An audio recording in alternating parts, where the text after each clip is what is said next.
Hello and welcome. How are you doing? Compliments of the season. I'm doing this in December. It's nearly Christmas, and something in season now is actually lots and lots of mushrooms. You can buy them really cheap. These are like cheap, wonky, essential mushrooms I got from the supermarket. However, they've got a few bits and bobs there, like lots of wood bits that needs cleaning. Otherwise, generally, they say you shouldn't really wash mushrooms. But because these are like 1K mushrooms, I'm going to give them a good rinse, okay?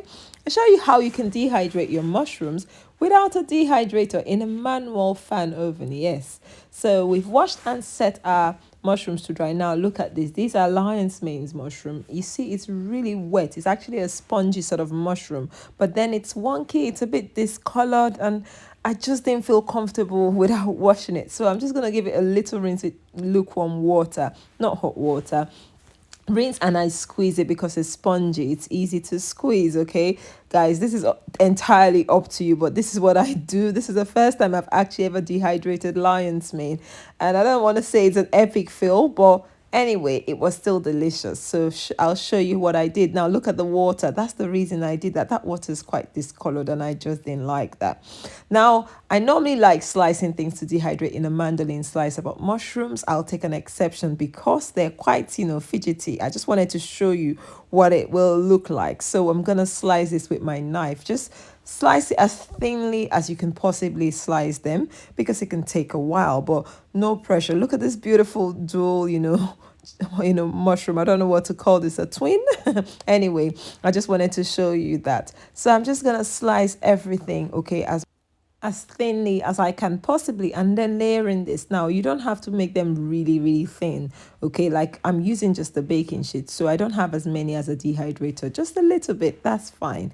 Next to our lion's mane, it's not the best, to slice because I've squished it, but that's just what I'm doing, just showing you if you have an idea, just making it as thin as possible. And we want to increase the surface area so this thing can dehydrate fairly quick. I love using like unbleached parchment paper. This is the brand I use for those of you that are interested. I love using it just because I have that peace of mind I'm using something natural. So next, into our oven, we're just having 3 layers today, and we're gonna pop this all in, and I'll show you what to do in a manual fan oven. Make sure it's a fan oven though. So leave the door slightly ajar, making sure you have room for heat and steam to escape. And then next we're gonna go to our dial. Now because this is manual, you have like a 0 and I have 100 on my oven dial. I'm just gonna try and put it in between the 120, so it's roughly about 45 or 50 degrees, nothing too specific, but it has always worked for me and actually faster than my dehydrator. This is it. In about 6 hours my mushrooms are dehydrated, looking really good. But do you want to see the lion's mane? That one has been an epic fail. I'm so shocked. It's black literally, but it tasted good. I used it in making some soup and it was really nice, but I wanted to make a powder and add to my smoothies and I wasn't too keen on this color. I don't think I cooked it.